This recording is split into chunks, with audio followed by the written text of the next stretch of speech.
السلام علیکم ورحمۃ اللہ۔ جنگ احد کا تذکرہ میں آپ کے سامنے قسط وار تھوڑا تھوڑا کر کے عرض کر رہا ہوں۔ رسول اللہ صلی اللہ تعالی علیہ وسلم کے پاس صحابہ کرام جمع ہونے لگے اور جن کی تعداد تقریباً 30 تک ہو چکی تھی۔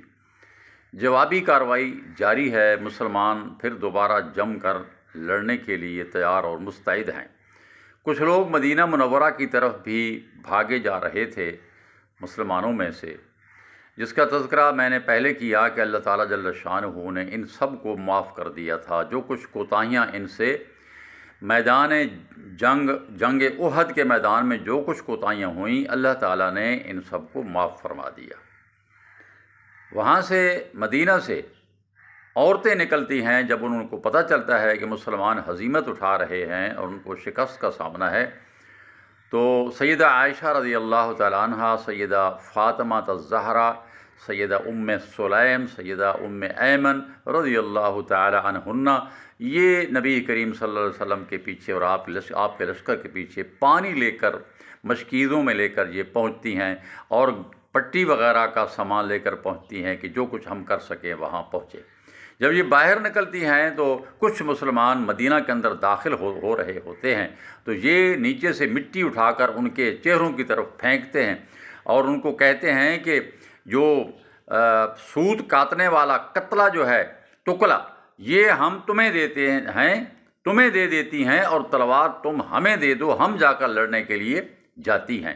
تو کچھ شرمسار ہوئے، کچھ صحابہ کرام واپس بھی ہوئے اس طرح۔ بہرحال یہ وہاں پہنچتی ہیں، زخمیوں کو پانی پلاتی ہیں اور ساتھ ہی نبی کریم صلی اللہ علیہ وسلم بھی زخمی ہو چکے ہیں۔ آپ کے زخموں کو صاف کرنے کے لیے سیدنا علی رضی اللہ تعالیٰ عنہ ساتھ کسی چشمہ سے پانی لاتے ہیں۔ سیدہ فاطمہ اور سیدنا علی رضی اللہ تعالیٰ عنہما، یہ دونوں نبی کریم صلی اللہ علیہ وسلم کے زخموں کو صاف کرتے ہیں، اور سیدہ فاطمہ رضی اللہ تعالیٰ عنہ اپنے ساتھ سامان لے کر گئی ہیں کہ اگر کہیں خون کسی زخم سے نہ رک رہا ہو تو اس کا حل کیا ہے۔ کھجور کے جو پتے ہیں، خشک پتے جن کی چٹائی بنی ہوتی ہے، اس چٹائی کو جلا کر اس کی جو راکھ ہے یہ اگر زخم پر رکھ دی جائے تو اللہ کے فضل سے خون بند ہو جاتا ہے۔ اسی طرح کھجور کی گٹھلیاں جو ہیں ان کو بھی جلا کر ان کی راکھ جو ہے زخم پر لگا دی جائے تو وہ زخم جلدی بھر جاتا ہے اور ٹھیک ہو جاتا ہے۔ تو یہ نبی کریم صلی اللہ علیہ وسلم کے پیچھے یہ ازواج مطہرہ، یعنی آپ صلی اللہ علیہ وسلم کی بیوی اور آپ کی بیٹی اور دوسری 2 صحابیوں کا ذکر آتا ہے، یہ بھی وہاں میدان احد کے اندر پہنچ گئیں۔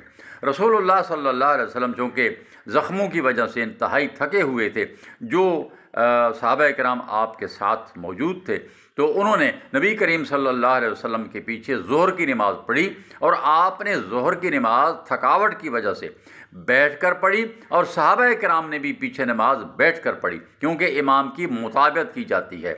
یہاں یہ مسئلہ بھی آپ سمجھ لیں کہ کھڑے ہو کر، یعنی امام بیٹھا ہے اور پیچھے کھڑے ہو کر نماز پڑھنا یہ بھی درست ہے، اور بیٹھ کر نماز پڑھنا یہ بھی درست ہے، دونوں طرح ٹھیک ہے۔ اس کے بعد مسلمانوں کو آہستہ آہستہ مسلمانوں کے قدم جمتے ہیں اور کفار آہستہ آہستہ تھکتے جا رہے ہیں، اور وہ اب اپنے کیمپ کی طرف لوٹنے والے ہیں، لیکن ابھی تک ان کا زور باقی ہے۔ اس کا تذکرہ انشاءاللہ میں اگلے درس میں کروں گا۔ اللہ تعالیٰ جل شانہ سے دعا ہے اللہ پاک مجھے اور آپ سب کو دین اسلام کے لیے ہر قسم کی قربانی دینے کی توفیق بخشے، آمین۔ وما علینا الا البلاغ، وآخر دعوانا ان الحمد للہ رب العالمین۔